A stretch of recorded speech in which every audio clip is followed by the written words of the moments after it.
Assalamualaikum warahmatullahi wabarakatuh. Saya Rina Yanti, CGP Angkatan 10 dari Kabupaten Hulu Sungai Utara.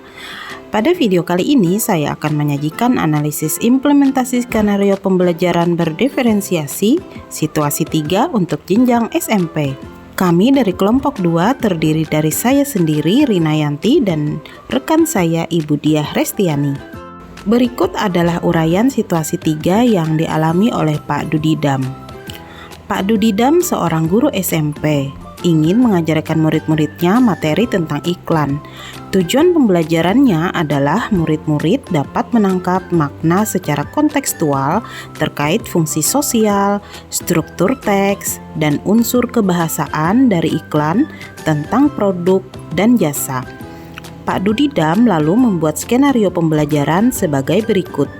Langkah pertama adalah melakukan diskusi seluruh kelas di awal pembelajaran.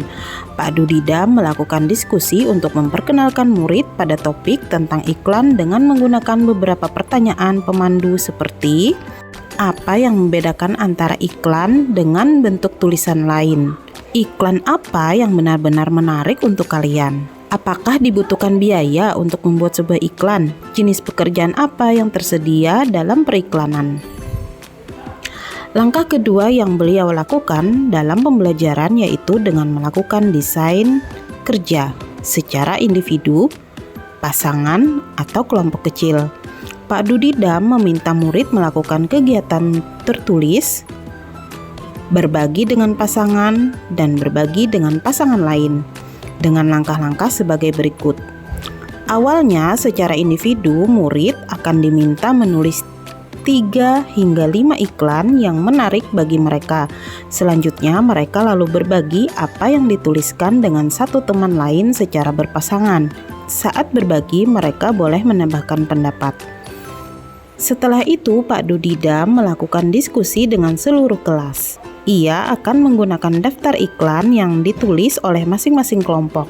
Sebagai contoh, kemudian membahasnya dengan menekankan pada target audiens, pesan utama, dan menjawab pertanyaan mengapa beberapa iklan lebih efektif daripada yang lain. Selanjutnya, Pak Dudidam lalu memperjelas konsep dan istilah periklanan sesuai kebutuhan. Langkah ketiga yaitu kerja kelompok kecil.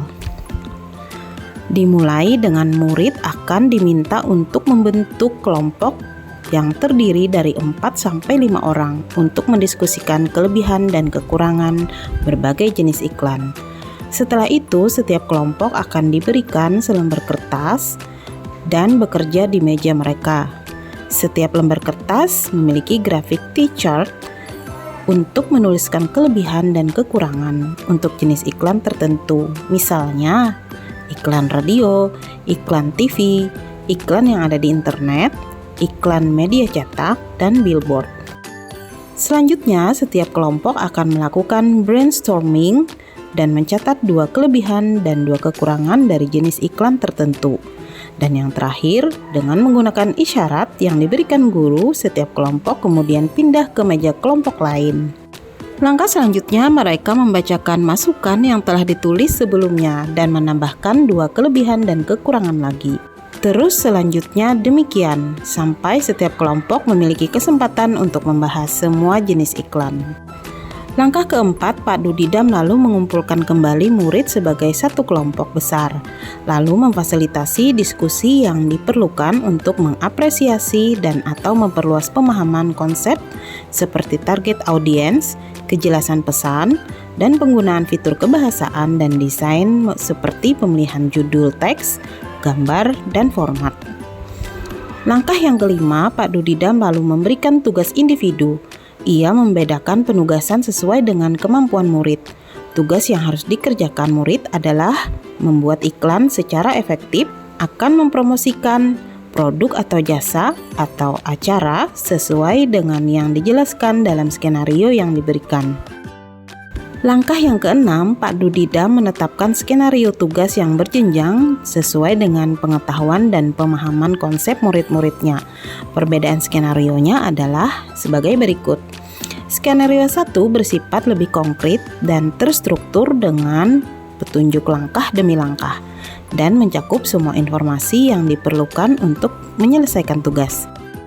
Skenario 2 kurang terstruktur dan lebih terbuka dibandingkan skenario 1. Dan skenario 3 bersifat konseptual dan terbuka dan membutuhkan riset.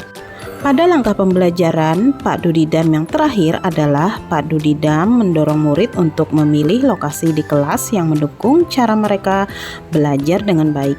Misalnya, sendirian di tempat yang tenang, dekat dengan teman, untuk memudahkan bertanya jika bingung, atau di area ruangan yang lebih ramai bersama murid-murid yang lain yang memungkinkan mereka untuk saling berbagi ide. Nah, itulah tadi contoh pembelajaran berdiferensiasi yang dilakukan oleh Pak Dudidam pada jenjang SMP. Sekarang kita akan melakukan analisis terhadap skenario tersebut dengan menjawab pertanyaan, apakah kebutuhan belajar murid yang berusaha dipenuhi oleh Pak Dudidam? Jawabannya adalah Pak Dudidam berusaha memenuhi kebutuhan belajar murid, yaitu kesiapan belajar murid. Yang kedua, minat belajar murid. Dan yang ketiga adalah profil belajar murid. Pertanyaan yang kedua adalah bagaimana cara Pak Dudidam menentukan kebutuhan belajar muridnya? Jawabannya, untuk kesiapan belajar murid, Pak Dudidam memberikan pertanyaan pemandu di awal pembelajaran dan menyiapkan skenario tugas yang berjenjang sesuai dengan pemahaman konsep murid. Pernyataan ini dapat kita temukan pada poin nomor 1 dan nomor 6.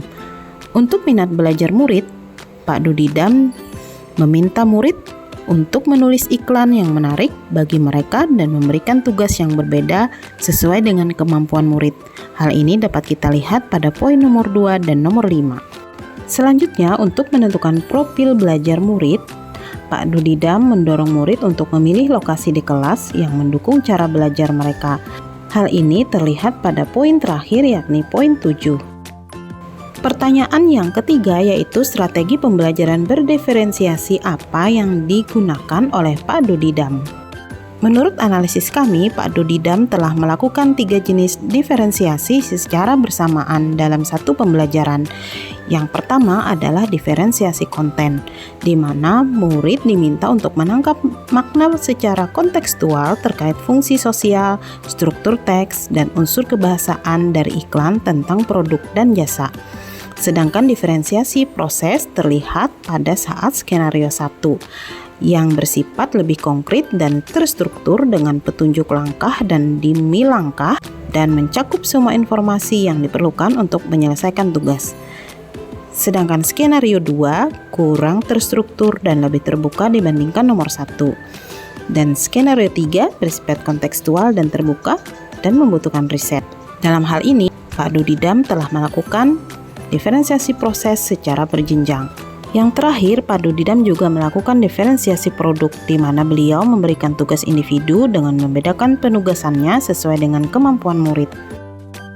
Pertanyaan yang terakhir adalah bagaimana guru tersebut melakukan penilaian. Penilaian yang dilakukan oleh Pak Dudidam mencakup 3 aspek. Yang pertama, assessment for learning. Dilakukan selama proses pembelajaran, yaitu melalui kegiatan individu, kelompok, kemudian dilanjutkan dengan pemberian umpan balik oleh Pak Dudidam. Penilaian yang kedua adalah assessment of learning. Dilakukan pada saat memberikan tugas individu, membuat iklan sesuai dengan skenario.